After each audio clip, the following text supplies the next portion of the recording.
함께 모인 사람들이 서로 하나님의 선물이라고 상대방을 그렇게 생각한다면 정말 얼마나 교회 생활이, 교회가 아름답게 될까요? 그렇죠.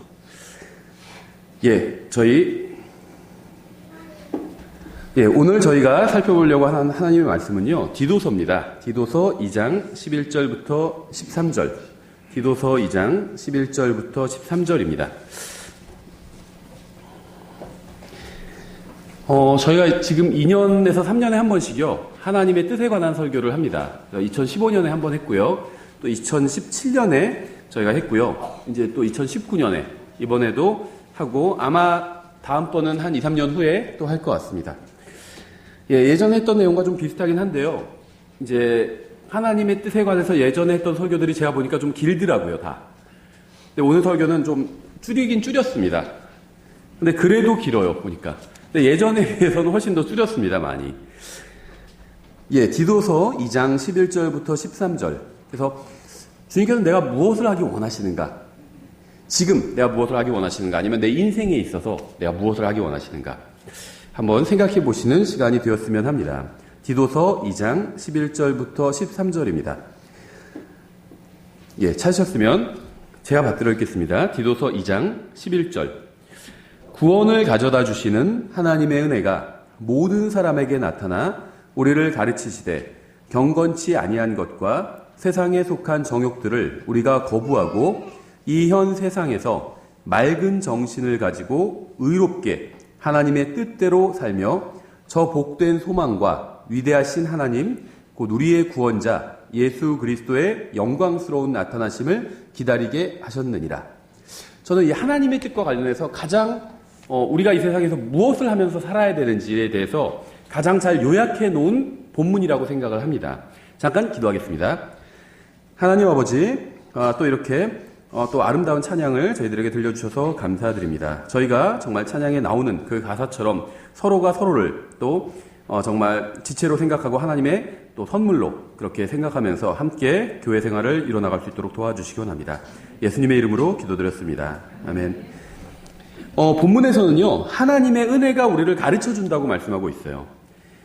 제가 종종 말씀드리지만 기독교인들이 은혜 많이 받았다 이렇게 말하는 경우가 많이 있죠. 보통 설교가 막 감동적이거나 아니면 자기 기분을 굉장히 좋게 하거나 이러면 은혜 많이 받았다고 합니다. 설교 끝나고 집에 가면서 은혜 많이 받았어 이렇게 얘기하기도 하고요. 목사한테 와서 오늘 은혜 참 많이 받았습니다 이런 얘기를 하기도 합니다. 근데 성경이 말씀하시는 은혜는요, 그런 게 아닙니다. 오늘 본문 말씀처럼 하나님의 은혜는 이 악한 현 세상에서 우리가 맑은 정신을 가지고 의롭게 하나님의 뜻대로 살면서 예수님께서 공중에 나타나시는 것을 기다리게 하는 게 하나님의 은혜예요. 우리는 하나님의 뜻대로 살면서 주님을 기다려야 됩니다. 이게 하나님의 은혜가 우리에게 가르쳐 주는 겁니다. 내가 하나님의 은혜를 많이 받았다면 더 이렇게 살아야 돼요. 주님의 뜻대로 의롭게 살면서 예수님을 기다리는 것. 이게 은혜 많이 받은 사람이 지향하게 되는 그런 것입니다. 하나님의 뜻대로 살려면요, 당연히 먼저 하나님의 뜻이 무엇인지 알아야 됩니다. 불행하게도 대부분의 기독교인들이요, 하나님의 뜻이 무엇인지도 모른 채 살아가고 있어요. 하나님의 뜻이 무엇이냐 물어보면요, 자기가 좋아하는 것, 아니면 자기가 하고 싶은 것, 아니면 자기가 바라는 것, 어떤 사람은요, 자기 머릿속에 갑자기 떠오른 것, 이런 걸 하나님의 뜻이라고 생각하는 사람들이 있어요. 예전에도 이상한 사람 참 많이 봤습니다. 그래서요, 자기가 누굴 좋아하잖아요, 교회 내에서. 그 사람과 결혼하는 게 하나님의 뜻이다, 이렇게 주장하는 사람도 봤어요. 심지어 거기에 더해서요, 하나님께서 자기의 음성을 주셨다는 거예요. 그 사람과 결혼하라고. 그래서 1년간 잘 사귀다가 하나님께서 또 음성을 주셨다는 거예요. 그 사람과 헤어지러. 그게 하나님의 뜻이라는 거예요. 그건 하나님의 뜻이 아니죠. 자기가 바라는 거예요. 그렇죠? 사귀고 싶으니까 하나님의 뜻이라고 갖다 붙여서 그렇게 한 거죠. 또 사귀어보니까 별로인 거예요. 그러니까 헤어지고 싶으니까 또 하나님의 뜻이라고 갖다 붙여서 헤어진 거죠. 이런 것 때문에 기독교가 욕먹는 거죠. 간증을 잃은 거예요. 그러니까 자기들 하고 싶은 대로 다 하면서 하나님의 뜻 갖다 붙이고 있는 겁니다. 그렇죠. 하나님의 뜻은요, 하나님의 말씀인 성경에 아주 자세하게 나와 있습니다. 성경에는 어떤 차를 구매해야 되는지 이런 건 나와 있지 않아요. 그렇죠. 어느 지역에 살 건지 이런 것도 나와 있지 않습니다. 어떤 형태의 집을 구매할 건지, 아파트냐, 아니면 뭐 빌라냐, 단독주택이냐, 그런 것도 나와 있지 않아요. 누구와 결혼할 건지도 이런 것도 나와 있지 않습니다. 구원받은 사람과 해야겠죠, 결혼을. 또 예수님을 사랑하는 사람과 결혼해야 되겠죠. 근데 구체적으로 교회 내에서 어떤 자매와 어떤 형제와 결혼해라, 하나님께서 그렇게 말씀하신 적은 없습니다. 그런 건 없어요. 어떤 결혼에 대한 원칙에 대해서 말씀하고 있고요. 누구와 결혼하든 그 원칙대로, 주님 말씀대로 결혼을 했다면 그건 하나님의 뜻대로 한 겁니다. 근데 어떤 특정한 사람과 결혼해야 그것이 꼭 하나님의 뜻이고, 이런 것은 성경에 없다는 겁니다. 어떤 특정한 차를 사야, 어떤 특정한 집을 사야, 어떤 특정한 지역에서 살아야 하나님의 뜻이고, 이런 건 없다는 겁니다. 성경에는 하나님의 뜻이 무엇인지 굉장히 분명하게 나와 있어요. 아주 평범한 언어로, 누구든지 읽고 쉽게 이해할 수 있는 언어로 분명하게 나와 있습니다. 만약 여러분이 성경을 읽고 연구한다면, 또 성경을 믿는다면 하나님의 뜻이 무엇인지 아는 것은 전혀 어려운 일이 아닙니다. 먼저 디도서 2장 4절에 보면요, 하나님께서 모든 사람을 향해서 가지고 계신 하나님의 뜻이 무엇인지를 말씀해주고 있습니다. 디도서 2장 4절 이렇게 되어 있어요. 그분은, 문맥을 보면 하나님입니다. 그분은 모든 사람이 구원을 받고 진리를 하는 데 이르기를 원하시느니라. 하나님께서는 모든 사람이 구원받기를 원하십니다. 모든 사람이 죄를 지어 하나님의 영광에 이르지 못했고 죄의 삭은 사망이에요. 그러니까 사람이 죽는 이유는요, 죄를 지었기 때문입니다. 죄를 지었기 때문이에요. 성경은 사람의 몸과 혼이 모두 죽을 수 있다고 말씀하고 있습니다. 몸이 죽을 수 있죠. 몸이 죽으면 어떻게 되죠? 흙으로 돌아가게 되잖아요. 이 육체에 사망하면 흙으로 돌아가게 됩니다. 그렇죠? 혼이 죽으면 불호수에 던져지게 돼요. 죽고 나서 영원히 고통당하는 곳에 던져지게 된다는 겁니다. 구원받지 못한 모든 사람은 다 혼이 불호수에 던져지게 됩니다. 이게 이제 성경이 말씀하시는 두 가지 사망이에요. 몸의 사망과 혼의 사망인 겁니다. 하나님께서는요, 사람이 지옥에 가는 것을 원하지 않으십니다. 주님께서는 모든 사람이 구원받기를 원하십니다.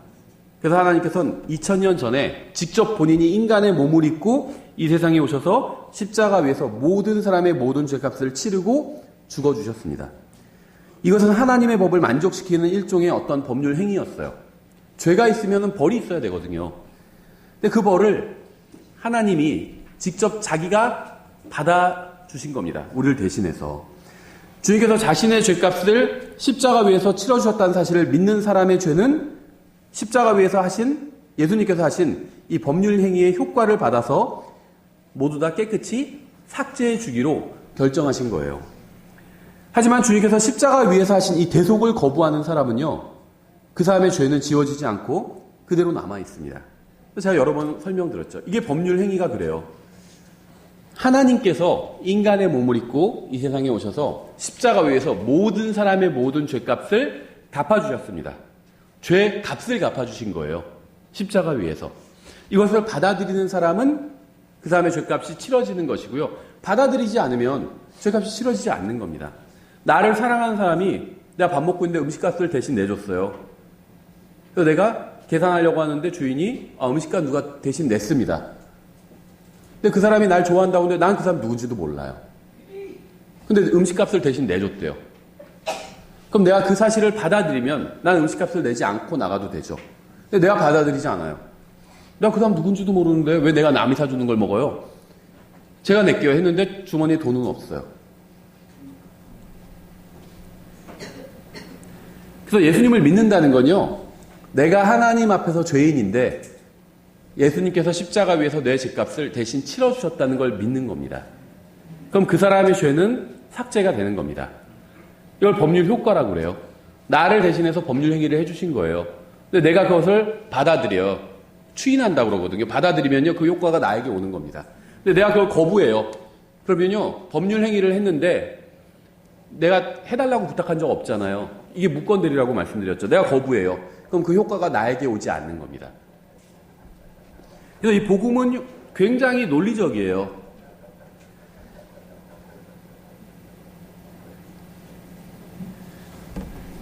누구도 국가의 운명이나 민족의 운명이나 어떤 지구의 운명, 이 세상의 운명은 바꿀 수가 없어요.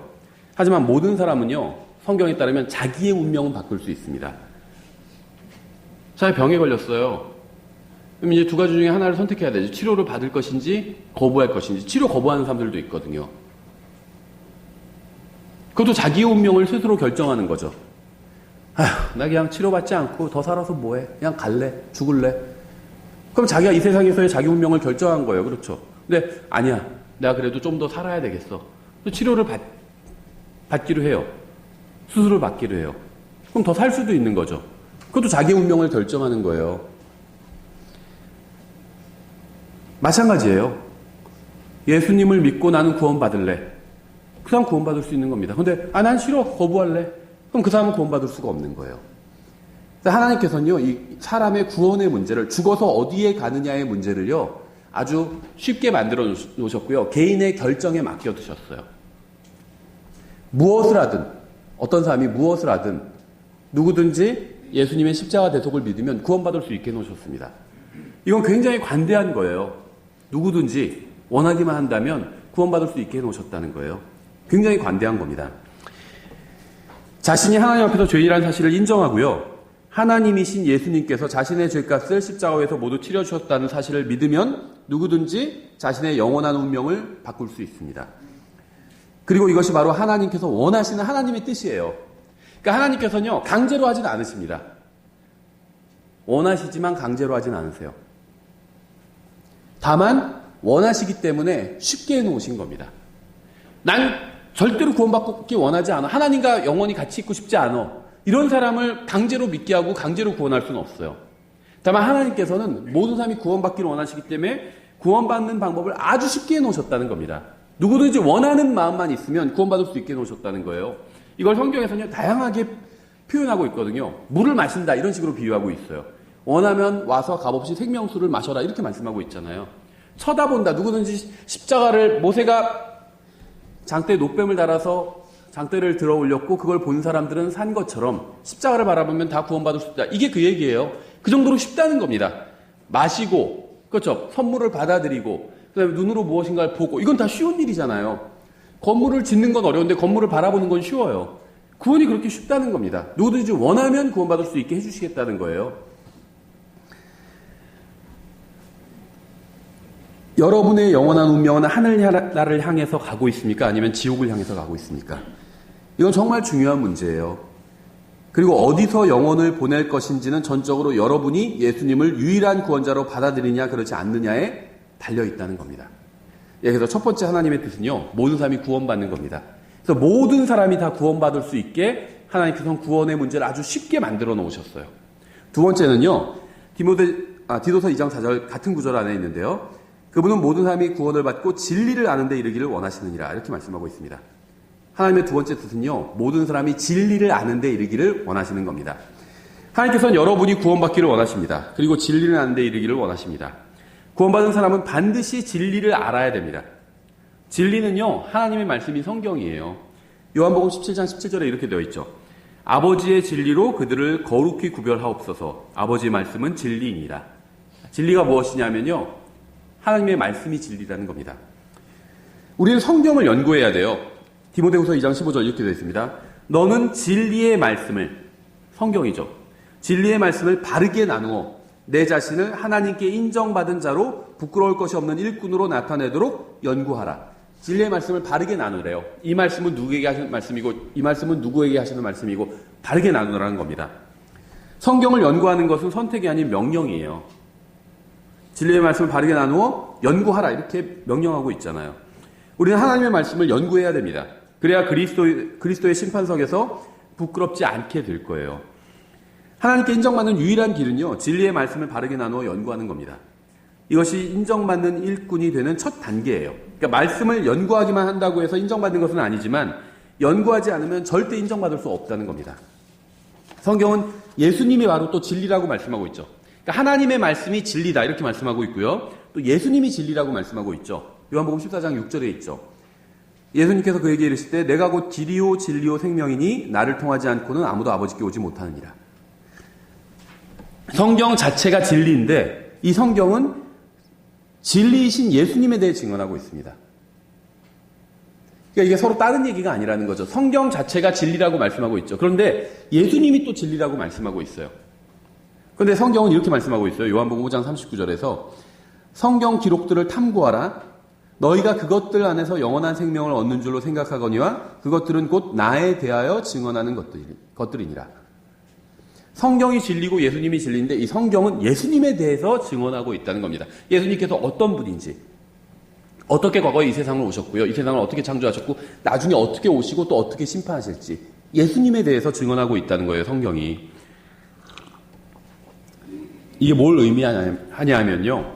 우리가 성경을 알아간다는 건요. 성경을 우리는 알아가고 있잖아요. 성경을 배워가고 있잖아요. 우리가 성경을 알아간다는 것은요. 예수님을 알아간다는 거예요. 성경이 진리고 예수님이 진리잖아요. 성경을 알아간다는 것은 예수님을 알아간다는 겁니다. 어저께도 어저께인가요? 그저께인가? 어떤 분이 전화 와서 신앙 상담을 했는데요. 이제 유튜브로 설교를 들으시는 분인 것 같아요. 어떤 기준으로 교회 선택을 해야 되냐를 물어보시더라고요. 저는요, 교회 선택해야 되는 첫 번째 기준은요, 내가 그 교회에 가서 성경을 제대로 배울 수 있는 교회인지, 이게 첫 번째 기준이라고 생각합니다. 그러니까 이건 킹제임 성경, 바른 성경을 사용하는지, 또 바른 교리를 믿는지, 이걸 다 포함하는 거죠. 바른 성경을 사용하고요, 바른 교리를 가르친다고 해서, 믿는다고 해서, 괜찮은 교회는 아니라고 생각해요, 저는. 바른 성경 사용하고요, 바른 교회를 믿지만요, 성경을 가르치지 않는 교회도 있어요. 예수님을 가르치지 않는 교회도 있습니다. 그래서 성경을 가르치는 교회에 가야 돼요. 그게 첫 번째고요. 두 번째는요, 내가 섬길 것이 있는 교회에 가야 됩니다. 너무 완벽하고 좋은 교회라서 내가 가도 섬길 게 하나도 없어요. 그럼 그 교회는요, 좋은 교회일 수 있지만 나한테는 안 좋은 교회일 수 있어요. 내가 그리스도의 심판석에 가서 상급을 받을 게 아무것도 없게 되거든요. 섬길 게 아무것도 없으면. 그래서 예수님을 알아가는 거예요. 교회로 우리가 모인 목적이요. 성경을 알아가는 것이고요. 성경을 알아간다는 건 다른 말로 하면 예수님을 알아간다는 겁니다. 그런데 이제 정말 중요한 게 있어요. 예수님을 알아간다는 건요. 예수님과 개인적으로 더욱 친밀해진다는 겁니다. 단순히 그 사람에 대한, 예수님에 대한 어떤 정보만 알아가는 게 아니에요. 그게 성경이 가르치는 게 아닙니다. 예수님과 실제로 친해지는 거예요.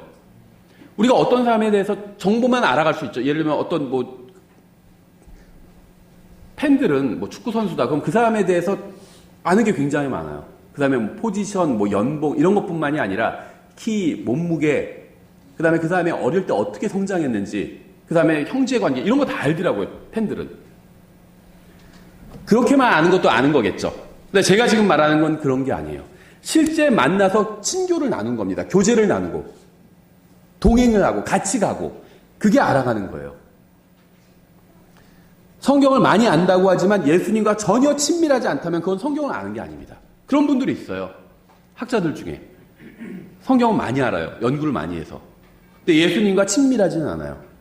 성경은 많이 아는데요. 위급한 일이 있을 때 예수님을 찾지는 않는다는 겁니다. 다른 방법을 사용하지. 예수님께 요청하지 않아요. 예수님께 기도하지 않고. 예수님과 친밀하다고 하면서 성경을 모르면요. 그것도 예수님과 친밀한 게 아니죠. 그러니까 두 가지 극단을 다 피해야 돼요. 그렇죠? 성경을 많이 안다고 하지만 예수님과 친밀하지 않다면 그건 예수님과 친한 게 아닙니다.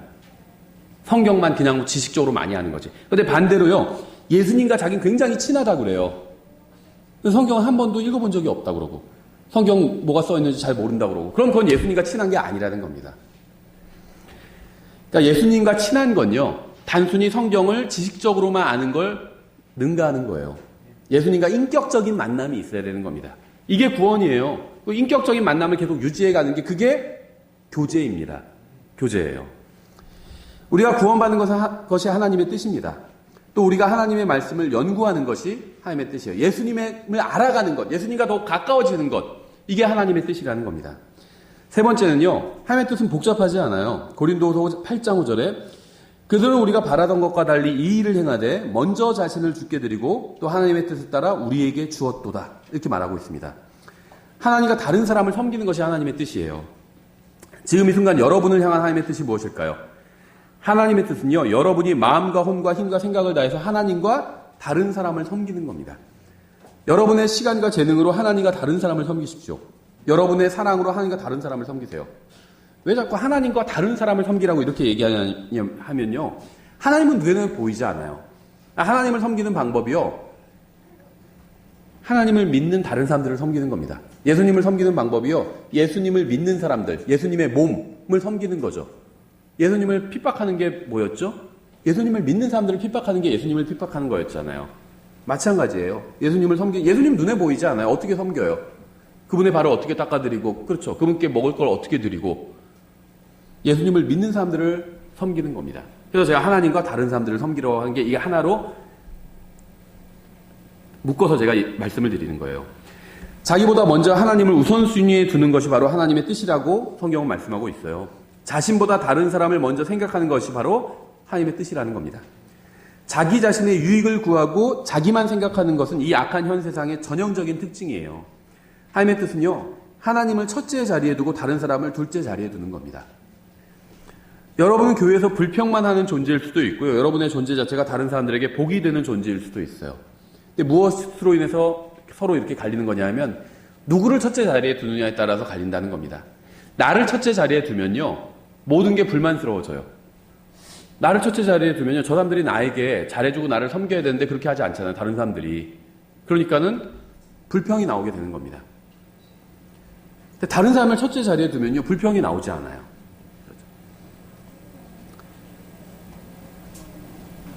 여러분이 하나님과 다른 사람을 여러분보다 우선순위에 두느냐, 그렇지 않느냐에 달려 있어요. 불평이 나오느냐, 감사가 나오느냐는. 하나님의 뜻은요, 여러분이 하나님을 섬기고 다른 사람을 섬기는 겁니다. 그리스도의 몸의 유익을 위해서 여러분의 불편함이나 손해를 기꺼이 감수하는 것이 바로 하나님의 뜻이라는 겁니다. 그러니까 어떤 구체적인 어떤 것과 관련 있는 건 아니죠. 그거는 이제 적용하는 겁니다. 하나님의 뜻은요, 어떤 것과 관련 있는 게 아니에요. 물질적인 것과 관련이 있지 않습니다. 영적인 것과 관련이 있어요. 근데 영적인 것에 관해서 하나님의 뜻에 순종하면요, 물리적인 것들은 다 따라오게 되어 있다는 겁니다. 하나님의 뜻은 여러분이 구원을 받고 말씀을 연구하고 주님의 몸된 교회를 섬기는 거예요. 다른 사람들, 하나님을 믿는 다른 사람들을 섬기는 겁니다. 네 번째, 사도행전 13장 36절 이렇게 되어 있습니다. 이는 다윗은 하나님의 뜻에 따라 자기 세대를 섬기다가 잠들고 묻혀서 자기 조상들에게 이르러 썩음을 보았으나. 네 번째는요, 자신의 세대를 섬기는 것이 하나님의 뜻이에요. 하나님의 뜻은 우리가 다른 사람들을 사랑과 진리로, 어떤 사랑이냐면 예수님께서 보여주신 사랑, 그 사랑과 또 하나님의 말씀으로 섬기는 겁니다. 여러분이 이 말씀에 순종한다면 여러분이 어디에 있는지는 전혀 상관이 없어요. 여러분이 어디에 있건 간에 섬길 누군가가 항상 있고요. 섬길 기회가 있습니다. 하나님의 뜻은 단순해요. 다윗은 이것에 관해서 굉장히 좋은 본을 우리에게 보여주었는데요. 다윗은 자기 세대의 사람들을 섬겼다고 말씀하고 있죠. 성경은 이것이 바로 하나님의 뜻이었다고 말씀하고 있습니다. 자기 세대의 사람들을 섬기는 것. 여러분 주위에 있는 사람들을 섬기는 거예요. 우리 세대에 있는 사람들을 섬기는 것. 다른 세대나 지역에 있는 사람들을 섬기는 것이 아니라 아버지, 어머니, 아내, 남편, 동생, 형, 누나, 아들, 딸. 우리 가족이죠. 여기서부터 시작하는 겁니다. 우리가 속한 또 마을, 우리가 속한 지역, 여기서부터 시작하는 거예요. 하나님을 모르는 미개한 종족에게 복음을 전하러 가고 싶다, 이런 사람들이 있습니다. 맞는 말이죠. 하나님을 모르는 미개한 종족에게 복음을 전해야 된다. 우리 마을에서부터 시작하면 돼요.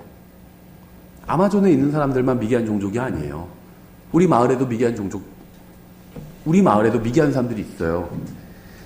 아프리카 사람들만 하나님을 모르는 미개한 종족이 아니라요, 우리나라 사람들도 하나님을 모르는 미개한 종족이에요. 그럼 여기서부터 섬기면 된다는 겁니다. 하나님께서 특별한 상황을 만들어 주실 때까지 기다리면 안 돼요. 하나님의 뜻을 잘 모르는 사람들은요, 하나님께서 특별한 상황을 만들어 주셔야 이제 하나님을 섬길 수 있다, 이렇게 생각을 합니다. 어떤 상황이 되면, 어떤 특정한 장소에 가면 그때부터 하나님을 섬기겠다고 하는 것은요, 잘못된 거예요. 어떤 형제는요, 자기 선교사와 꿈이라고 합니다. 그래서 그걸 위해서 지금 준비한다고 그래요. 근데 지금은 누구에게도 복음을 전하지 않아요. 저는 하나님께서 그 사람을 선교사로 부르지 않으셨다고 생각합니다. 정말 부르는 받은 사람은요, 거기서부터 시작해요. 저는 제가 말씀을 전하는 게 저의 부르심이라고 생각을 했습니다. 처음 구원받았을 때부터. 그래서 20대 초반부터 말씀을 전했어요. 근데 20대 초반에 제가 다니던 교회가 저에게 강단에서 말씀을 전하도록 기회를 허락해 주지는 않았습니다. 근데 그게 상관없었어요, 저는. 길에서 말씀 전했어요, 길에서. 자기가 정말 목회자로 부르심을 받았다고, 말씀을 전하는 사람으로 부르심을 받았다고 정말 그렇게 믿는 사람은요, 정말 그런 부르심을 받은 사람은요, 교회가 당장 강단을 허락해 주지 않아도 상관하지 않아요. 한 사람들한테 말씀을 가르치면 돼요. 그렇죠. 그럼 하나님께서는 그 사람에게 나중에 강단에 설 수 있는 기회를 주실 겁니다.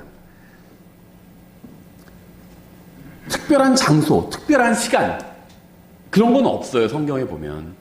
특별한 날, 이런 것도 없습니다. 특별한 분은 있어요. 예수님이에요. 예수님. 그분을 내가 내 안에 모셨으면 그것으로 특별한 겁니다. 특별한 것을 더 기다릴 필요가 없어요. 여러분이 속한 마을과 직장과 가정에서 주님을 섬기십시오. 말씀으로 섬기고요. 다른 사람을 섬기세요. 다른 특별한 지역에 가서 사역을 하고 싶다면 그렇게 하십시오. 그러나 그 특별한 지역에 가기 전에 자신이 있는 곳에서 주님을 섬기지 않는다면 그건 잘못된 거예요. 능력이 없어서 못 섬기는 것이 아니라 마음이 없어서 못 섬기는 겁니다. 여러분이 속한 가정과 교회와 사회에서 먼저 주님을 섬겨야 됩니다. 이것이 바로 여러분의 세대를 섬기는 거예요. 각자 섬기는 곳이 다를 수 있습니다. 모든 것을 다 해야 하는 것은 아니지만 무엇인가 해야 돼요. 교회에서 섬기는 모든 부분에 다 참여해야 되는 것은 아니지만 어떤 부분에는 참여를 해야 됩니다. 우리는 다 각자 할 일이 있어요. 여러분의 직장 동료에게 복음을 전해야 할 사람 바로 여러분입니다. 목사가 대신 복음을 전해주는 것이 아니라 여러분이 전해야 돼요. 물론 때로는 목사가 대신 복음을 전해줄 수도 있겠지만 기본적으로 여러분 주위에 있는 사람들은 여러분에게 맡겨졌다는 겁니다. 여러분의 이웃에게 복음을 전해야 되는 것은요, 여러분이에요. 교회에 오면 설교자와 주일학교 교사가 여러분의 아이들에게 진리를 가르쳐 주겠죠. 그러나 여러분의 아이는요, 여러분의 책임이라는 겁니다. 목사나 주일학교 교사의 책임이 아니에요. 여러분의 아이들에게는 여러분이 진리를 가르치고 본을 보여주어야 됩니다. 하나님의 뜻은요, 여러분이 여러분의 세대를 섬기는 거예요. 여러분이 속한 곳에서 여러분이 주님과 다른 사람들을 섬기는 것이 바로 하나님의 뜻이라는 겁니다. 섬길 사람은 있어요, 항상. 섬기고자 하는 마음만 있다면 섬길 사람이 눈에 보인다는 겁니다. 있다는 거예요. 여러분 주위에 있는 사람, 하나님의 말씀 모르는 사람, 구원받지 못하는 사람들, 이런 사람들을 말씀으로 섬기는 겁니다. 다섯 번째는요, 지금까지도 다 우리 여기에 있는 모든 사람을 위한 하나님의 뜻이었지만요, 이 다섯 번째는 정말 우리를 향한 하나님의 뜻이라고 생각합니다. 특히 이 현대를 살아가는, 특히 대한민국을 사는, 헬조선이라는 이런 말도 하잖아요. 대한민국을 사는 그리스도인들을 향한 하나님의 뜻이라고 생각합니다. 데살로니가전서 5장 18절, 모든 일에서 감사하라. 이것이 그리스도 예수님 안에서 너희에 대한 하나님의 뜻이니라. 저에게 일어나는 모든 일이 하나님께서 원하셔서 일어나는 일은 아니에요. 갈라디아서 6장 7절부터 8절 이렇게 되어 있습니다. 속지 말라. 하나님은 조롱당하지 아니하시나니 사람이 무엇을 심든지 또한 그것을 거두리라. 속담도 있잖아요. 콩 심은 데 콩 나고 팥 심은 데 팥 난다고. 자기 육신에게 심는 자는 육신으로부터 썩는 것을 거두되 성령에게 심는 자는 성령으로부터 영존하는 생명을 거두리라. 술을 심으면 어떻게 될까요? 알코올 중독자가 나오는 거예요. 알코올 중독자가. 그렇죠. 자, 알코올 중독자가 돼서요, 인생과 가정과 간증을 망친다면요, 그건 하나님의 뜻이 아닙니다. 하나님께서는요, 로봇을 만들지 않으셨어요. 자유의지를 가진 인간을 만드셨습니다. 저에게 자유를 주셨어요. 인생을 주셨죠. 다음에 건강도 주셨죠. 자유를 주셨습니다. 하나님께서 주신 것으로 제가 제 마음대로 살아도 되도록 하셨어요. 다만 어떻게 살아야 되는지 성경을 통해서 말씀을 해주셨습니다. 근데 제가 하나님의 말씀에 따라 사는 것도 제 자유고요. 그 말씀을 거부하는 것도 제 자유입니다. 근데 제가 육신에 심으면 썩는 것을 거두게 된다고 말씀하고 있어요. 제가 누구를, 예를 들면 다른 사람 돈을 훔쳤어요. 아니면 누구를 때렸어요. 아니면 누구를 죽였어요. 그럼 어떻게 될까요? 감옥에 가야 되는 거죠. 그게 열매인 겁니다. 하나님께서는 제가 감옥에 가기를 원하지 않으십니다. 하지만 제가 나쁜 짓을 하면요, 감옥에 가야 돼요. 그게 하나님의 뜻이에요. 심은 대로 거두는 것. 이게 하나님의 뜻입니다. 제가 나쁜 짓을 해놓고도 비싼 변호사 사가지고 다 빠져나가는 것. 이건 하나님의 뜻이 아니에요. 나쁜 짓을 했으면요, 그 벌을 받는 게, 이 세상에서도 벌을 받는 게 하나님의 뜻입니다. 내가 예수님을 믿으면 죽어서 하늘나라에 가죠. 근데 이 세상에선 벌을 받아야 돼요. 그게 하나님의 뜻이에요.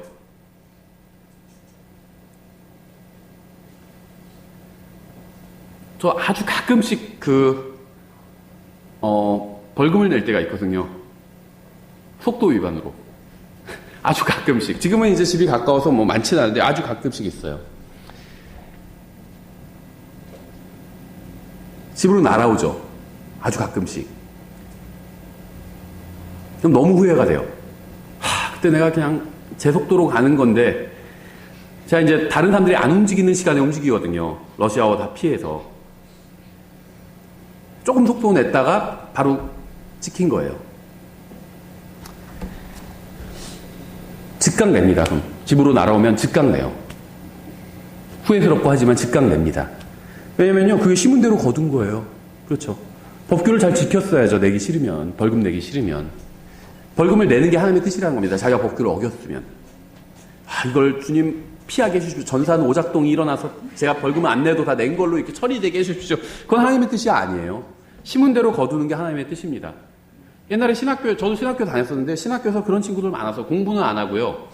이제 그 신학생들이 전도사하고, 지금은 신학생들 전도사로 잘 안 쓸 거예요. 학부생은. 대학원생이나 이렇게 돼야 전도사 쓸 텐데, 옛날에는 이제 학부생들도 전도사를 했어요. 1학년만 들어가도. 그런데 전도사가 되면 교회에서 할 일이 많잖아요. 자그마한 교회는 작은 교회대로, 큰 교회는 큰 교회대로 할 일이 많아요. 무슨 행사 있으면 막 행사 준비하느라고 밤새가지고 막 뭐 오려 붙이고 막 이런 것도 하고, 전도사들 다 하거든요, 그런 거. 그러니까 그런 거 계속 하니까 시험 기간이라고 행사가 없는 게 아니거든요. 행사가 있어요, 교회에. 시험 기간에도 합니다. 행사 밤새도 다 해놓고 공부는 하나도 안 하고 온 거예요. 그리고 와서요, 그럼 어떻게 해야 될까요? 그리고 왔으면 책을 한 자라도 봐야죠. 시험 1시간, 2시간 전에라도. 기도해요. 2시간 동안. 시험 잘 보게 해달라고. 그런데 시험 잘 볼까요, 못 볼까요? 못 보죠. 그럼 거기서 막 괴로워요. 하나님의 뜻이 어디에 있는 건지. 괴로울 게 전혀 없어요. 하나님의 뜻은 학생은 공부해야죠. 그래야지 정수가 잘 나오죠. 심은대로 거두게 하시는 분이거든요. 심는다는 건 내가 책을 쭉 보고 내가 입력이 들어가야 그게 심는 거예요. 그렇죠? 입력이 하나도 없는데 출력을 하려고 그러면 안 나오죠. 아무것도. 그게 하나님의 뜻이라는 겁니다. 그렇죠?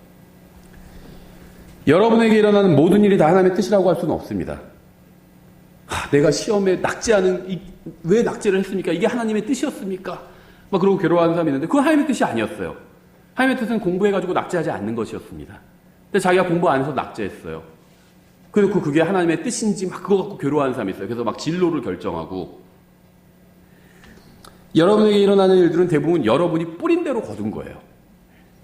우리 주위에서는요, 하나님의 뜻과는 전혀 상관없는 일들이 많이 일어납니다. 그런데 무슨 일이 일어날지라도 우리가 하나님의 뜻 안에 있는 방법이 있어요. 그것은 바로 어떠한 일에도 우리가 주님께 감사하는 마음을 잊지 않는 겁니다. 하나님의 뜻은요, 우리가 어떤 상황과 문제와 어려움과 고난을 당하더라도 미움과 쓴뿌리와 복수심과 어떤 야비한 영을 갖는 것이 아닙니다. 왜 구원받은 사람들이 다른 구원받은 사람들에게 상처를 주는지 아세요? 쓴뿌리가 있기 때문이에요. 쓴뿌리. 왜 마귀의 사람들이 하나님의 사람들에게 해를 입히는지 아세요? 그들의 마음에 미움이 있기 때문이에요. 하나님의 뜻은요, 여러분이 언제나 감사하는 마음을 갖는 겁니다. 감사하는 마음. 내가 영적으로 성장했는지 아닌지 이거 확인하는 방법 여러 가지가 있는데요. 아주 간단한 방법이 이거예요. 감사하는 마음이 더 많은지 불평하는 마음이 더 많은지. 성경을 많이 한다고 해서 그게 영적으로 성장한 거 아닙니다. 초등학교에 막 천재 같은 애들 있잖아요. 이런 애들은 미적분 같은 것도 막 푸는 애들이 있어요. 요즘은 막 어디 뭐 강남 같은 데서 막 선행학습반에서 초등학교 때부터 그런 거 푼다고 하더라고요. 3학년, 4학년짜리가 미적분을 푼대요. 누구는 고등학교 때도 잘 못 풀었는데. 그렇다고 해서 걔가 지식이 많다고 해서 성장한 사람일까요? 어른 대접을 해줘야 될까요? 전혀 아니에요. 지식이 많은 것과 성장한 건요, 내면이 성장한 거는 별개의 일입니다. 아예 관계가 없는 건 아니겠지만 별개의 일이에요. 기본적으로는. 성경 많이 하는 거 좋죠. 저의 기본적으로 임무는요, 성경을 가르치는 겁니다. 성경 많이 하는 거 좋죠. 근데 성경만 많이 한다고 해서 그게 영적으로 성장한 건 아닙니다. 영적으로 성장했는지 내가 아닌지 확인할 수 있는 방법이 여러 가지가 있는데요. 감사하는 마음이 더 많은지. 생각해보세요. 성경은 많이 알고 있는데 마음속에 불만만 가득 차 있어요. 성경은 많이 알아요. 몇 장 하면 바로 막 튀어나오고요. 거기에 대해서 무슨 막 학자들이 어떤 견해 갖고 있는지 다 나오고요. 많이 알고 있어요. 근데 항상 그냥 이 세상 망해버려라 하면서 그냥 전쟁이나 났으면 좋겠다 막 그러면서 한다면, 불평이 가득 차 있다면 그 다음에 성장한 사람이 아니에요. 그렇죠. 그냥 성경만 많이 아는 성장하지 못한 사람일 뿐이에요. 독립진회교회 많아요. 성경을 많이 아는 것 같은데 전혀 성장하지 못했어요. 다른 사람들 미워하고 누구 얘기만 나도 그 사람, 그 형제 그냥 다 엉터리 하면서 욕만 나와요. 불평만 많고 성장하지 못한 겁니다. 감사함이 있어야 돼요. 감사함이. 그게 성장한 사람의 특징이에요. 감사함이 있는 것. 우리의 삶에는 어려움이 있습니다. 그리스도인의 삶에도 어려움을 주셨어요. 이 세상에서는. 우리는 구원받은 사람들이에요. 모든 것은 안 좋은 방향으로 가고 있지만 우리는 거듭난 사람들입니다. 이 세상에서는요, 문제에 봉착하게 되지만 우리는 하늘나라에 가게 될 거예요. 항상 우리가 불평할 것보다는 감사할 것들이 훨씬 더 많이 있습니다. 하나님의 뜻은요, 우리가 어떠한 상황과 환경과 문제와 고난에 있다 할지라도 우리가 하나님께 감사하는 것입니다. 하나님께서 가장 듣고 싶어 하시는 얘기가 뭔지 아세요? 월급 좀 더 올려주셨으면 좋겠습니다. 이런 소리가 아니라 감사합니다. 이 말이에요. 감사합니다. 이 부모가 돼보신 분들은 아실 거예요. 자녀가 언제 가장 예쁜지. 용돈 자녀가 나중에 커서 돈 많이 벌어서 많이 줄 때 그때도 예쁘겠지만 감사합니다. 이 말을 할 때 정말 보람이 있어요. 엄마 아빠 너무 고마워요 할 때. 하나님께서도 이 소리를 듣고 싶어 하십니다. 그리고 하나님은요, 충분히 그럴 만한 자격이 있으세요. 우리가 주님 정말 너무 감사합니다. 이런 말을 우리에게서 들으실 자격이 있다는 겁니다. 하나님은. 무엇인가를 구하는 기도가 잘못됐다는 게 아닙니다. 다만 순수한 감사로 이루어진 기도를 한번 드려보시라는 거예요. 주님께서 해주신 일로 인해서 감사를 드리고 한번 찬양을 드려보세요. 거듭나지 않은 사람들의 특징은요, 감사하지 않는다는 거예요. 로마서에 나오죠. 감사하지 않으며. 구원받지 않은 사람들의 특징으로 말씀하고 있어요. 우리에게는 구원자가 계시고요. 그분은 지금도 살아 계시고요. 셋째 하늘에 앉아 계십니다. 죽어서 하늘나라에 갈 게 보장이 돼 있어요. 근데 궁극적으로 우리가 불만을 토로할 건 없다는 겁니다. 집이 부도나도. 죽어서 하늘나라에 갈 거 변하지 않아요. 이 세상을 순례자라고 하잖아요. 우리가 이 세상을 여행하는데 조금 불편할 뿐이에요. 사업하다가 부도나면요, 이 세상을 여행하는데 조금 불편할 뿐입니다. 영원한 목적지가 바뀌진 않아요. 주님께서 우리에게 영원한 생명을 주셨고요. 일용할 양식도 주셨고요. 입을 옷도 주셨고 형제 자매와 교회를 주셨습니다. 그런데 우리는 불평을 하고 있어요. 교회가 내 마음에 들지 않는다고, 집사가 마음에 들지 않는다고, 목사가 마음에 들지 않는다고, 어떤 성도가, 형제 자매가 마음에 들지 않는다고 불평한다는 겁니다. 우리가 감사하는 마음이 없을 때 우리는 완전히 하나님의 뜻 밖에 있는 겁니다. 하나님의 뜻이 무엇입니까? 감사하는 거예요. 지금 내가 처한 상황에서도 감사하는 겁니다. 정말 성경을 믿는다면, 하나님을 믿는다면 감사하지 않을 수가 없어요. 감사하지 않는 건요, 불신의 표현입니다. 안 믿는다는 거예요, 하나님. 생각해 보세요. 내가 돌아갈 곳이 하늘나라예요. 이 세상에서 무슨 일이 일어나도 감사하지 않을 수가 없어요. 정말 그걸 믿는다면. 감사하는 사람은 하나님의 뜻 안에 있는 사람입니다. 비록 하는 일이 좀 잘 안 돼도, 시험 성적이 좀 안 나왔어요. 진급이 잘 안 되고 취직이 잘 안 됐어요. 돈도 없어서 아직 결혼도 못 했어요. 아직 내 집 마련도 못 했어요. 그래도 감사하는 마음을 갖고 있다면 그 사람은 하나님의 뜻 안에 있는 거예요. 근데 이 세상에서 아무리 많은 걸 이루고요, 좋은 집에 살고 좋은 차 타고 다니고 좋은 사람이랑 결혼하고 좋은 직장 잡고 해도 감사하는 마음이 없으면 그 다음에 하나님 뜻 밖에 있는 겁니다. 이게 성경이 말씀하고 있는 거예요. 하나님의 뜻은 여러분이 받은 것에 감사하고 없는 것에 불평하지 않는 겁니다. 그게 하나님의 뜻이에요. 데살로니가전서 5장 18절, 모든 일에서 감사하라. 이것은 그리스도 예수님 안에서 너희에 대한 하나님의 뜻이니라. 자신을 향한 하나님의 뜻이 무엇인지 모르는 분이 계신가요? 하나님께 감사를 드리십시오. 그것이 하나님의 뜻이에요. 어떤 상황에 있든지 간에 주님께 찬양을 드리세요. 그것이 하나님의 뜻입니다. 여러분이 기도할 때 감사와 찬양으로 한번 시작해 보세요. 여러분에게 주신 것들을 일일이 열거하면서 주님께 감사를 드려보세요. 그러면 여러분이 당한 모든 문제가 결국 그렇게 큰 문제는 아니었다는 사실을 알게 될 겁니다. 하나님께서 나에게 주신 것, 영원한 생명, 그런 것부터 한번 쭉 적어보세요. 그럼 내가 지금 고민하고 있는 문제가 사실은 그렇게 큰 문제는 아니구나, 이걸 알게 된다는 겁니다. 하나님께서는 항상 여러분을 선하게 대해주셨어요. 여러분이 감사하지 않는다면 결코 이 사실을 알 수 없을 겁니다. 날 정말 선하게 대해주셨구나. 이걸 언제 알게 되냐면요. 하나님께 감사하는 마음을 가질 때 알게 돼요. 우리는 감사하는 법을 배워야 됩니다. 이걸 가르쳐야 돼요. 가정에서도 감사하는 법 가르쳐야 돼요. 주셨는데 감사합니다 해야지. 이걸 가르치는 겁니다. 아이들에게. 그렇죠. 교회에서도 이걸 가르쳐야 되는 거예요. 하나님 감사합니다. 이걸 가르치는 목사가 훌륭한 성경 교사인 거예요. 성도들이 지식은 많이 갖고 있는데 다 감사하지 않아. 다 불평만 하고 있어. 그러면 그 목사가 잘못 가르친 겁니다. 그렇죠? 여섯 번째, 잘 행함으로 어리석은 자들의 말을 잠잠하게 하는 것이 하나님의 뜻입니다. 베드로전서 2장 15절 16절이죠.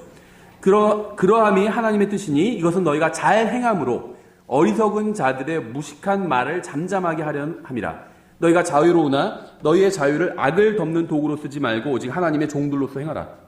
너무 당연한 말을 하고 있는 겁니다. 자유로워요. 우리는 무엇이든 할 수 있습니다. 뭘 해도 지옥에 가지 않아요. 하지만 악을 행하지 말라는 겁니다. 그럼 사람들은 욕먹잖아요.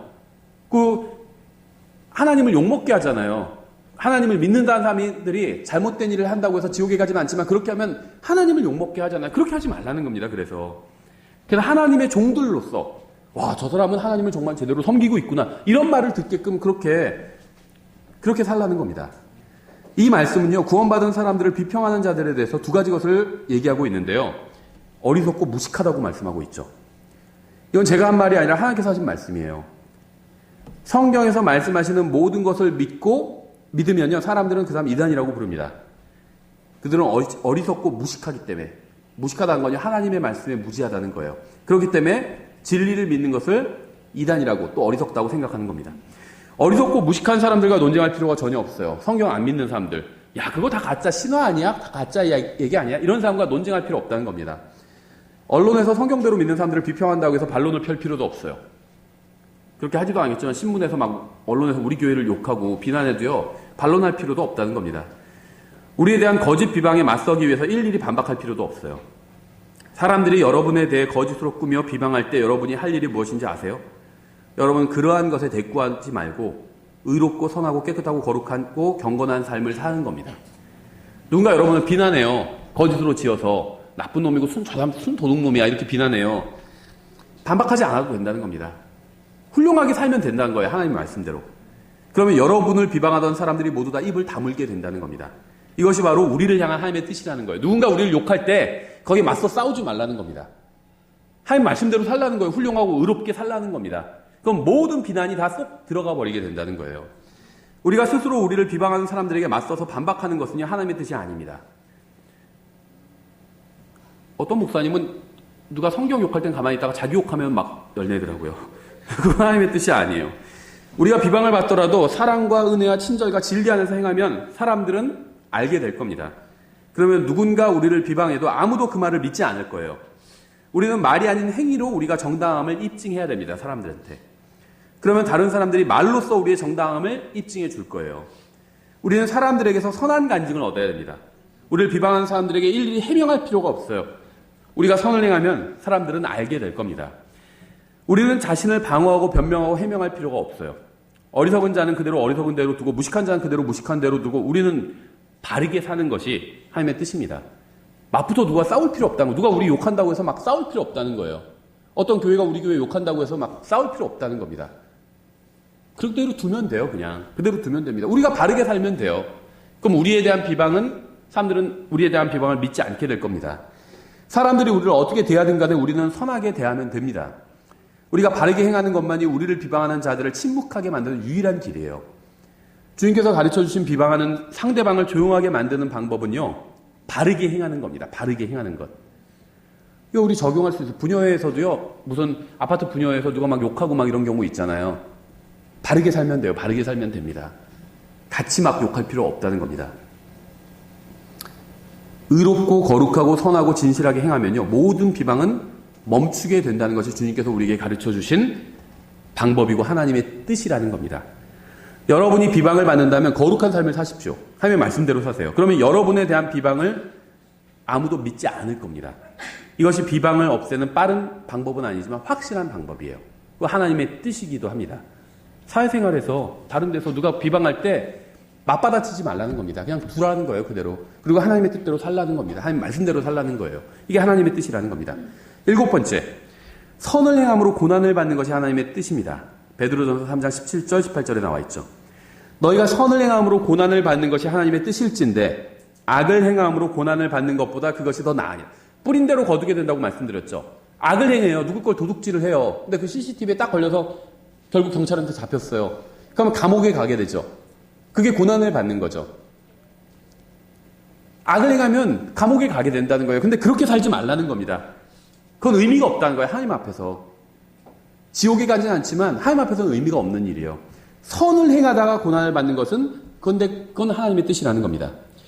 그리스도께서도 죄들로 인하여 한 번 고난을 받으사 의로운 자로서 불의한 자를 대신하셨으니 이것은 그분께서 육체 안에서 죽임을 당하셨을 때 성령으로 말미암아 살아나셔서 우리를 하나님께로 데려가려 하심이라. 베드로전서 4장 19절. 그러므로 하나님의 뜻대로 고난을 받는 자들은 잘 행하는 가운데 자기 오늘 그분 곧 신실하신 창조주께 맡겨 지키시게 할지어다. 우리가 의롭게 산다는 이유로 고난을 받는 것이 우리를 향한 하나님의 뜻입니다. 그리고 우리가 의를 행하기 때문에 고난을 받을 때 그 고난을 견뎌내는 것도 하나님의 뜻이라는 겁니다. 이러한 일은 그리스도인으로서 좋은 간증이 되어서요. 다른 사람들이 그리스도께 나올 수 있도록 하는 역할을 하게 됩니다. 바울은 바르게 행하다가 고난을 당했어요. 복음을 전했다는 이유로 감옥에 갇혔을 때 이 바울과 실라는 주님을 찬양하기 시작했습니다. 그들은 성령님께로부터 받은 은혜와 사랑과 인내와 기쁨으로 고난을 맞이한 거예요. 그 결과 빌립보 간수는요, 어떻게 하면 구원받을 수 있는지 알고 싶어 했고요. 결국 이 빌립보 간수와 그의 가족은 구원받고 침례받았고요. 빌립보 지역에 교회가 설 수 있었습니다. 이 빌립보 교회가 선 건요, 이 빌립보 간수와 관련이 있어요. 이 가정이 모태가 된 거예요. 그 교회가 선 겁니다. 생각해보세요. 바울이 무슨 나쁜 짓 하다가 감옥에 간 게 아니죠. 하나님 말씀 전하다가 감옥에 갔어요. 그때 바울이 감옥에서 하나님 원망할 수도 있었겠죠. 하나님, 제가 다른 것도 아니고 주님 말씀 전했는데 왜 그거 하나 지켜주지 못하시고 저를 이렇게 감옥에 갇히게 하십니까? 이럴 수도 있었을 거예요. 그렇죠? 우리 같으면 그럴 거 아니에요. 근데 바울은 그러지 않았어요. 감사했습니다, 하나님께. 찬양을 했어요, 하나님께. 그랬더니 어떻게 됐죠? 그것을 보고 이 빌립보 간수가 생각하게 된 거죠. 저 사람 어떤 사람이길래, 그렇죠. 억울하게 감옥에 gat혔는데 도망가지도 않고 저렇게 있으면서 하나님께 찬양하고 있지? 그래서 바울한테 물어봤겠죠. 그래서 바울이 복음을 전했겠죠. 이 빌립보 간수와 가족이 다 믿게 되고 교회의 모태가 된 겁니다. 빌립보 교회에. 사람들은 고난받는 것이 하나님과 바른 관계에 있지 않은 증거라고 말하기도 합니다. 근데 그런 건 성경에 없어요. 고난받고 어려움에 있고요. 사업이 망하고요. 병이 들고요. 그럼 저 사람은 신앙생활 잘 못했나 보다. 잘못된 교회는 그렇게 가르치는데 성경 그렇게 말씀하신 적이 없습니다. 가장 신앙생활 잘했던 사람이 누구죠? 사도 바울이었잖아요. 사도 바울이 부자였나요? 노가다였어요. 노가다. 천막 만들는 일을 하던. 집도 없었어요. 거지였어요. 거지. 돌아다니면서 복음 전하고요. 집도 없었어요. 아무것도 없었습니다. 또 건강하기라도 했나요? 건강하지도 않았습니다. 그렇죠. 사도 바울의 고난을 통해서 빌립보 사람들이 구원받을 수 있었습니다. 그러므로 의를 행하다가 고난을 받는 것은 하나님의 뜻이에요. 우리가 의를 행하다가 고난을 받을 때 계속해서 의를 행한다면 우리의 간증은 더욱 힘을 얻게 될 것입니다. 우리가 바르게 행하다가 고난을 당할 때 여전히 하나님을 찬양한다면 사람들은 우리의 증언에 귀를 기울일 거예요. 8번째, 우리가 거룩히 구별되는 것이 하나님의 뜻입니다. 데살로니가전서 4장 3절부터 6절에 있죠. 하나님의 뜻은 이것이니 곧 너희가 거룩히 구별되는 것이라. 너희는 음행을 삼가고 너희 각 사람이 거룩히 구별함과 존귀함으로 자기 그릇을 소유할 줄 알되 하나님을 알지 못하는 이방인들과 같이 욕정의 욕망으로 하지 말고 아무도 어떤 일에서든 도를 넘어 자기 형제를 속여 빼앗지 말라. 우리가 또한 너희에게 미리 경고하고 증언한 것 같이 주께서 그런 모든 자들에게 복수하는 분이시니라. 우리를 향한 하나님의 뜻은 정말 단순합니다.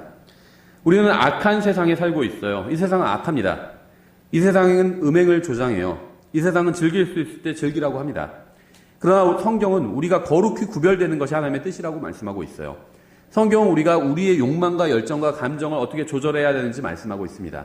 우리가 자신을 조절해서 음행에 빠지지 않는 것이 하나님의 뜻이라는 겁니다. 성경은 우리가 짐승처럼 살지 말고요. 인간답게 사는 것이 하나님의 뜻이라고 말씀하고 있어요.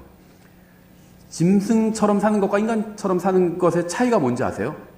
짐승은요, 앞뒤 결과를 생각하지 않고 본능에 따라 삽니다. 본능에 따라 살아요. 결과 생각 안 해요. 이런 행위를 하면 자신의 명성에 먹칠을 할까봐 염려하는 짐승은 없습니다. 배가 고프면 어떻게 해요? 잡아먹어버려요. 혹시 내가 지금 저 힘 약한 토끼를 잡아먹으면 다른 짐승들이 비열하다고 막 욕하지 않을까? 이런 거 걱정 안 한다는 거죠. 배가 고프니까 잡아먹는 거예요. 사람은 그렇지 않죠. 배가 고프다고 해서 배가 고파요. 근데 길 가보니까 빵 같은 걸 막 내놓고 무슨 꽈배기 같은 거 내놓고 팔고 있어요. 그럼 막 집어먹나요? 안 그러죠. 짐승은 그래요. 그렇죠. 근데 사람은 그러지 않아요. 아무리 배가 고파도 그걸 집어먹었다가는 도둑놈이 되는 거잖아요. 남의 거 함부로 집어먹잖아요. 사람은. 그게 사람처럼 사는 것과 짐승처럼 사는 것의 차이예요. 차이. 이 세상은요, 영화와 TV, 잡지, 인터넷을 통해서 그렇게 가르칩니다. 본능에 충실하라고. 본능에 따라 살으라고. 오직 하나님의 말씀만이 인간답게 살라고, 거룩히 살라고 말씀하고 있어요. 자신의 인생을 향한 하나님의 뜻이 무엇인지 궁금하시나요? 음행을 삼가고요. 거룩한 삶을 살라는 것이 바로 하나님의 뜻입니다. 짐승처럼 살지 말라는 거예요. 하나님처럼 살라는 거예요. 하나님처럼. 하나님의 뜻은 이해하기 어렵지 않아요. 분명하고 명백합니다. 9번째, 예수 그리스도를 위해서 은사를 사용하는 것이 하나님의 뜻입니다. 고린도전서 1장 1절 이렇게 되어 있어요. 하나님의 뜻으로 말미암아 예수 그리스도의 사도로 부르심을 받은 바울과 우리 형제 소스테네는, 이 말씀에 의하면요, 바울이 예수 그리스도의 사도가 된 것은 하나님의 뜻에 따른 것이었습니다. 그런데 바울은요, 여기서 왜 자신이 예수 그리스도의 사도라는 걸 강조하고 있을까요? 사도라는 것은 영적인 은사예요. 대언자, 복음전도자, 영적인 은사죠. 목사 겸 교사, 영적인 은사죠. 사도 바울은요, 전적으로 예수 그리스도만을 위한 사도였습니다. 자기의 은사를, 하나님의 말씀을 잘 가르치고 전할 수 있는 은사를 받았겠죠, 사도로서. 이것을 하나님을 위해서 사용했다는 겁니다. 바울이 하는 모든 것에 목적이 있었어요. 바울이 하는 일은 모두 다 목적이 있었습니다. 그리고 그 목적은 바로 예수 그리스도의 영광이었습니다. 바울이 예수 그리스도의 사도였던 것처럼 여러분도 예수 그리스도의 사람이 되어야 됩니다. 여러분의 직업이 무엇이든 간에 여러분은 예수 그리스도의 사람이 되어야 돼요. 예수님을 믿는다면 예수님의 사람이 되어야 된다는 겁니다. 회사원이라면요, 예수님을 위해서 부름받은 회사원이어야 되고요. 의사라면 예수님을 위해서 부름받은 의사여야 됩니다. 여러분이 하는 모든 것의 목적은 예수 그리스도의 영광을 위한 것이어야 돼요. 중요한 것은요, 우리가 하는 일이 아니라 우리가 섬기는 분이 누구인가 하는 겁니다. 중요한 것은 우리가 받은 은사가 아니라 그 은사를 주신 분이에요. 우리의 중심에는 예수 그리스도가 있어야 됩니다. 은사를 받는 것이 중요한 것이 아니에요. 그 은사를 누구를 위해서 어떻게 사용하느냐, 이게 중요한 겁니다. 우리는 은사를 사용해서 우리 자신을 섬길 수도 있고요, 세상을 섬길 수도 있어요. 은사라는 게 뭐 어렵게 생각하지 마시고요. 말씀을 가르친 거 이것도 은사죠. 근데 그것만이 아니라 다양한 은사가 있어요. 내가 남들보다 잘할 수 있는 것, 이것이 대부분 은사입니다. 그게 다 은사는 아니겠지만 은사는 그런 식으로 이루어져 있어요. 다른 사람보다 내가 이걸 더 잘해요. 어떤 분야를. 하나님께서 나에게 은사로 주신 거예요. 이걸 어떻게 사용하느냐, 이게 관건이라는 거죠. 우리의 영광이나 이 세상에서의 번영을 위해서 은사를 사용하는 것이 아니라 우리를 위해서 자신을 주신 예수 그리스도를 위해서 은사를 사용하는 게 하나님의 뜻이라는 겁니다. 중요한 것은 무엇을 하느냐가 아니라 예수 그리스도를 위해서 하느냐예요. 예수 그리스도의 목사일 수도 있고요, 그냥 목사일 수도 있어요. 주님을 위해서 살지 않는 목사도 많아요. 그냥 목사인 겁니다. 예수님의 목사가 아니라. 예수 그리스도의 회사원일 수도 있고요, 그냥 회사원일 수도 있어요. 예수 그리스도의 학생일 수도 있고요, 그냥 학생일 수도 있습니다. 여러분의 은사를 예수 그리스도의 영광을 위해서 사용하는 것이 바로 하나님의 뜻입니다. 하나님의 뜻은 집을 구매할 것인지 월세로 들어갈 것인지 이런 것과 관련이 없습니다. 자기 형편 따라서 하면 돼요. 그거는 자녀를 학교에 보낼지 혹은 홈스쿨에 보낼지 이런 것도 관련이 없어요. 그런 것은 성경에 없습니다. 홈스쿨을 해도 자녀가 하나님을 모르는 악한 사람으로 성장할 수도 있어요. 학교에 보내도요, 훌륭한 복음 전도자가 될 수도 있습니다. 하나님의 뜻은 아이를 정규학교에 보내느냐 아니면 집에서 가르치느냐 이런 것과는 전혀 관련이 없습니다. 집을 자동차를 국산차를 사냐, 새 차를 사냐, 중고차를 사냐, 외제차를 사냐 이런 것도 관련이 없어요. 하나님의 뜻과는. 하나님의 뜻은 자녀를 거룩하고 깨끗한 그리스도인으로 성장시키는 겁니다. 이것이 바로 성경에서 말씀하시는 자녀의 양육과 관련된 하나님의 뜻이에요. 어떤 사람들은요, 옷을 어떻게 입고 화장을 어떻게 하고 이게 하나님의 뜻과 관련이 있다고 주장합니다. 긴 치마를 입어야 되고 뭘 해야 되고 넥타이를 메고 해야 되고 이게 하나님의 뜻과 관련이 있다고 주장하는 사람들도 있어요. 근데 성경엔 그런 게 없습니다. 성경에 없는 기준을 만들어서 그 기준에 맞으면 영적인 사람이고 그 기준에 어긋나면 육신적인 사람으로 여기는 것은 아무런 의미가 없어요. 성경에 없는 기준을 가지고 거룩하고 영적인 사람으로 만들 수는 없습니다. 영적 전쟁은요, 다른 사람과 싸우는 게 아니라 자기 자신과 세상과 마귀와 싸우는 거예요. 바르게 행하고 거룩하고 성별된 삶을 살고 이 세상에 동화되지 않는 것이 바로 하나님의 뜻입니다. 세상적인 자동차가 있고 영적인 자동차가 있는 게 아니라는 거예요. 그리스도인을 향한 하나님의 뜻은요, 그런 물질적인 것과 관련이 있는 것이 아닙니다. 마지막으로 10번째, 우리가 서로를 위해서 중보 기도하는 것, 이게 하나님의 뜻이에요. 로마서 8장 26절부터 이렇게 되어 있습니다. 이와 같이 성령께서도 우리의 연약함을 도우시나니 우리가 마땅히 기도할 바를 알지 못하나 성령께서, 그러니까 쓸데없는 거 기도하고 있다는 겁니다. 이 말이. 기도 잘하는데 쓸데없는 것만 구하고 있는 거예요. 이 세상에서 막 번영하는 것들. 계시록에 보면요, 이 세상 하나님께서 불로 살라 없애버릴 것이라고 말씀하고 있어요. 근데 이 세상에서의 번영만 구하고 있다면요, 마땅히 기도할 바를 알지 못하고 있는 겁니다. 성령께서 말로 할 수 없는 신음으로 친히 우리를 위해 중보하시느니라. 마음을 살피시는 분께서 성령의 생각이 무엇인지 아시나니 이는 그분께서 하나님의 뜻대로 성도들을 위해 중보하시기 때문이라. 성령님도요, 하나님의 뜻대로 하신대요. 무엇을 하시냐? 성도들을 위해서 중보하신대요. 다른 사람을 위해서 기도하는 것, 이게 하나님의 뜻이라는 겁니다. 우리가 알거니와 하나님을 사랑하는 자들, 곧 그분의 목적에 따라 부르심을 받은 자들에게는 모든 것이 협력하여 선을 이루느니라. 이 문맥을 아시겠죠, 이제? 성도들 위해서 중보하는 것, 이게 연결된 문맥이에요. 아버지 하나님과 아들 하나님과 성령 하나님께서 성도들을 위해서 중보하고 계십니다. 그리고 우리도 다른 사람을 위해서 중보하는 것이 바로 하나님의 뜻입니다. 성령께서는요, 하나님의 뜻대로 우리를 위해서 중보해 주고 계세요. 우리를 위해서 대신 기도해 주신다는 거예요. 우리도 성령이처럼 서로를 위해서 중보하는 것이 하나님의 뜻이에요. 아들 하나님도 중보해 주시고 성령 하나님도 중보해 주십니다. 만약 우리가 아들 안에 있고 성령 안에 있다면 우리는 어떻게 해야 될까요? 우리는 다른 형제를 비판하고 비방하는 것을 그만둬야 됩니다. 뒤에서 비방하지 말고 뒤에서 기도해 줘야 돼요. 어떤 형제를 위해서 기도하지만 그가 변하지 않는 것을 않는다고 낙심할 필요는 없어요. 성령님께서 우리를 위해서 중보하시는 것과 비교해 볼 필요가 있습니다. 전 우주에서 가장 기도응답을 받지 못한 분이 있다면 바로 성령님이라고 생각합니다. 성령님께서는요, 구원받은 성도들의 영적 성장을 위해서 기도하시지만 그 기도는 정말 너무 더디게 응답받고 있죠. 또 응답받지 못하는 것처럼 보이고 있죠. 성령님께서는 지금 무엇을 하고 계신지 아세요? 여러분을 위해서, 우리를 위해서 중보해 주고 계십니다. 여러분이 하나님의 인도를 받고 가르침을 받고 영적으로 자라기를 기도해 주고 계세요. 이렇게 성령께서 여러분을 위해서 중보하시는 것이 하나님의 뜻이기 때문입니다. 여러분이 누군가를 위해서 기도하면서 동시에 그 사람을 향해서 쓴뿌리를 가지고 있을 수는 없습니다. 여러분이 누군가를 위해서 기도한다면요, 그 사람을 미워할 수가 없어요. 여러분이 누군가를 위해서 진정으로 꾸준히 기도한다면 어떻게 되는지 아세요? 그 사람을 사랑하게 됩니다. 저는요, 왜 예수님이 우리를 사랑하실까? 하나님이 왜 나를 사랑하실까? 우리를 사랑하실까? 거기에 대해서 생각해 봤거든요. 별로 사랑스럽지가 않잖아요, 우리가 봐도. 서로를 보면. 근데 왜 우리를 사랑하실까? 우리를 위해서 중보하시기 때문이라고 생각합니다. 이게 사랑의 비결이에요. 우리를 위해서 계속 중보하시고 계시니까 우리를 계속 생각하시는 거죠. 그러니까 우리를 사랑하게 되는 겁니다. 여러분도 한번 시험해 보세요. 내가 싫어하는 사람이 있어요. 그 사람을 위해서 중보해 보세요. 계속. 그 사람 좋아하게 돼요. 사랑하게 됩니다. 예수님께서는 우리를 위해서 끊임없이 중보하고 계십니다. 그래서 우리를 더욱 사랑하고 계시는 거예요. 하나님께서는 우리도 그렇게 하기를 원하십니다. 이게 하나님의 뜻이에요. 이 세상에서 아무리 잘 나가고 많은 업적을 이룬다 할지라도 다른 형제 자매를 위해서 기도하지 않는다면 그 사람은 하나님 뜻에 밖에 있는 겁니다. 이 세상에서 하나님을 죄도 안 되고 다 망하기만 하고 부도만 나고 그래도 다른 사람들을 위해서 기도한다면요, 하나님의 뜻 안에 있는 거예요. 우리는 오늘 성경이 말씀하시는 하나님의 뜻에 관해서 아주 간단하게 살펴봤습니다. 우리는 우리를 향한 하나님의 뜻이 무엇인지 알게 되었어요. 이거 외에 더 있습니다. 대표적인 거 10가지만 뽑아본 거예요. 하나님의 뜻이 무엇인지 명백하죠. 이거 지금 한 장짜리로 돼 있잖아요. 집에 보기 좋은데 붙여놓고 항상 아침마다 확인해 보세요. 또 저녁마다 집에 돌아서 확인해 보세요. 난 오늘 하나님의 뜻대로 살았는지. 10가지 쭉 한번 읽어보시면서 하나님의 뜻대로 몇 가지나 살았는지 확인해 보세요. 하나님의 뜻이 무엇인지 이제 알게 되었죠.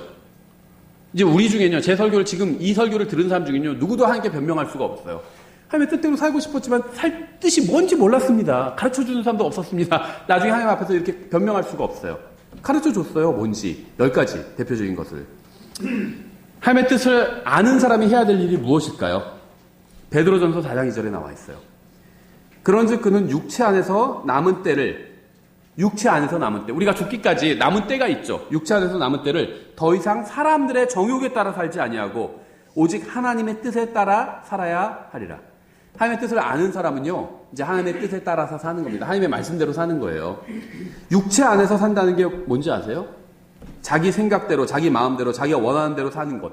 그게 육체 안에서 사는 겁니다. 여러분, 하나님의 성령 안에서 사는 것은요, 하나님의 뜻대로 사는 게 성령 안에서 사는 거예요. 육체 안에서 사는 건요, 자기 마음대로 사는 겁니다. 자기 원하는 대로, 바라는 대로 사는 거예요. 여러분, 지난 한 주간, 아니면 올 한 해, 이제 거의 올 한 해도 지금 막바지를 향해서 다가고 있죠. 올 한 해 동안 여러분의 삶이 육체 안에서 살았는지, 성령 안에서 살았는지 한번 스스로 판단해 보세요. 왜 그래야 되는지 아세요? 그리스도의 심판석에서 그 판단을 받을 거거든요, 우리가. 미리 한번 모의고사 치는 거예요. 육체 안에서 살았는지, 내가 원하는 대로 살았고, 내가 바라는 대로 살았고, 내 마음이 가는 데서 살았다면 그건 육체 안에서 산 겁니다. 근데 오늘 우리가 여기까지 살펴본 것처럼 여기에 맞게 살았다면 그건 성령 안에서 산 거예요. 하나님의 말씀대로 살아야 됩니다. 우리는 육체 안에서 살지 말고 오늘 배운 대로 하나님의 뜻대로 말씀대로 살아야 돼요. 하나님의 뜻을 아는 것도 중요하지만 그보다 더 중요한 것은 하나님의 뜻대로 사는 겁니다. 요한일서 2장 7절 이렇게 되어 있어요. 세상도 그것의 정욕도 사라지되 오직 하나님의 뜻을 행하는 자는 영원토록 거하느니라. 하나님의 뜻대로 산 인생은 영원히 남게 될 겁니다. 영원히 남게 될 거예요. 하나님의 뜻대로 사는 것은요, 헛된 일이 아닙니다. 영원히 가치 있는 일이에요. 오늘 이 시각부터 여러분 모두의 인생이 하나님의 뜻대로 사는 인생이 되었으면 좋겠습니다. 기도하겠습니다. 하나님 아버지, 저희에게 아직 하나님의 뜻대로 살 수 있는 이 소중한 인생의 기회를 주셔서 감사드립니다. 저희가 과거에는 구원받고 난 이후에도 저희 생각대로 저희 마음대로 살았습니다. 그러나 이제부터는 저희가 남은 이 인생을, 너무나도 소중한 이 인생을 하나님의 뜻대로 살 수 있도록 도와주시기 원합니다. 예수님의 이름으로 기도드렸습니다. 아멘.